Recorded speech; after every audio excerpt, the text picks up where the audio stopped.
Bamutia police ফাঁড়ির অন্তর্গত কালীবাজার সংলগ্ন দক্ষিণ রাঙ্গুটিয়া গ্রামের রাকেশ মণ্ডলের স্ত্রী প্রতিবেশী এক যুবকের হাত ধরে নিজ বাড়ি থেকে পালিয়ে গেছে। জানা গেছে এই গৃহবধূর দুটি কন্যা সন্তান রয়েছে। 17 বছর হয়েছে তার এই এলাকাতে বিয়ে হয়েছে। 17 বছর বিয়ের পর পুরুষের সাথে পালিয়ে যাওয়াকে কেন্দ্র করে বর্তমানে পুলিশের দ্বারস্থ হয়েছেন স্বামী রাকেশ মণ্ডল।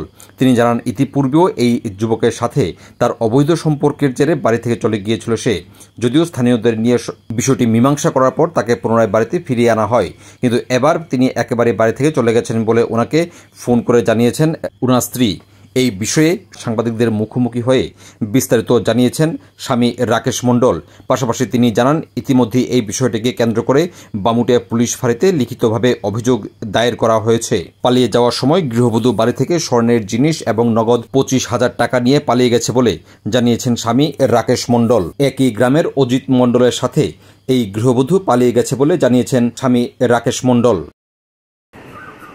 মোবাইল দিয়ে আমার 4:30টার সময় ফেসবুকের মধ্যে আর ওই হোয়াটসঅ্যাপের মধ্যে আমার ফোন করিয়া অডিও কলে হোয়াটসঅ্যাপে ভিডিও কল করতে পারে ধরছে না। আমি তো ভাবছি শালার মোবাইল বুঝি মনে কথা কোনো লিখিয়া এই মোবাইলের মধ্যে হাই লিখে আগে ফাড়াইছে।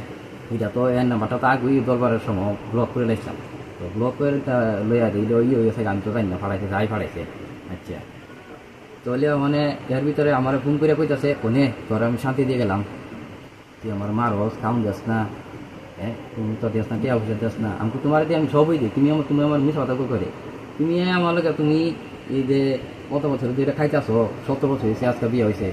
হ্যাঁ মানুষের মধ্যে স্বামী স্ত্রীর মধ্যে কতই কাজ কেলেঙ্কার বা কথা করে হইতেই পারে, কেসি বেশি হইতেই পারে। তাহলে তুমি ওখানে পরশু দিন গেছো, এরপর হের মোবাইল দিয়ে আমার ফোন করো পিতা, তুমি নে তোর আমি শান্তিতে গেছি, তোর বা তুই চলিস, তোর মতো তুই চলিস আর আমার মতো মানে আমি চলবো, মানে হেরে হলে আমি আই করছি, ও হ্যারে আমি আনছি, তাই কইছে আমারে।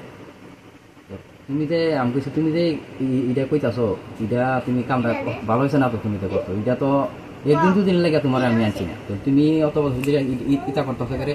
হ্যাঁ কটা দিন পর কটা দিন জানা, মানে কটা দিনের ভিতরেই আমার লোক এই কেসি বেশ বেশি, মানে একটা কই যাই না আমার 16-17 আয়া কম ধরে মুহ দিয়ে যেমনি পারে এমনি। তাহলে আমি কেমনে সামাল দিতাম কোন, এরপর তারা কয়া জিডি পরীক্ষা হইতে বকর করে পরে কিস্তি মিস্তি দেওয়ান লাগে। আমি কাজের শুধু একজনই আমি কইলে আমি কাজ করে যদি আমি একজনের মধ্যে কাজ করে যদি অত কিছু চালাই তারি, তো তুমি আবার কেউ কেমন তোমার খাওয়ান টাউন দিই না, বরং কিছু খুশি দিই না, তোমার আমি কিছু না দিয়ে রাখছি। তুমি যে অনেক হেলো এমন গেছো গা, অনেক কেমন শান্তি থাকবা, হ্যাঁ তো তোমার অনেক 2 দিনের লেগে নিছে, আবার আমার কাছে আইলে আছে না, আমি আর রাখতাম না। তাদের মধ্যে অবৈধ সম্পর্ক কয়দিন যাব? হ্যাঁ তাদের মধ্যে অবৈধ সম্পর্ক আছে কি তুমি জানতে এটা আগে? এটা মেম্বার প্রধান লয়ে গেছিলাম, এর আগে এর লগে অবৈধ সম্পর্ক আসি যে এরপরে গিয়া, তবুও আমি চাইছি, চেষ্টা করছি যে তবুও নিয়ে আবার নিবাই আবার নিয়ে আগের মতো ফিরে আনতে পারি। এরপরও ফিরে আর আনছি, এরপরও ফিরে আনছি পরে ওখানে কতবার ফিরে আনুন কম, 1বার 2বার 3বার, ওখানে 4বারের মাথার মধ্যে এই কামটা আবার করছে, অনেক গেছে কাজ করে আর লইয়া ওই তাহলে ওখানে আমি কিতা করতাম, আমার ভিডিও মাইয়া লইয়াতাম, আমি কেমন চলো মনে কন, তারপরে রাখতে পরে কিস্তি মিস্ত্রি দেওয়ান লাগে।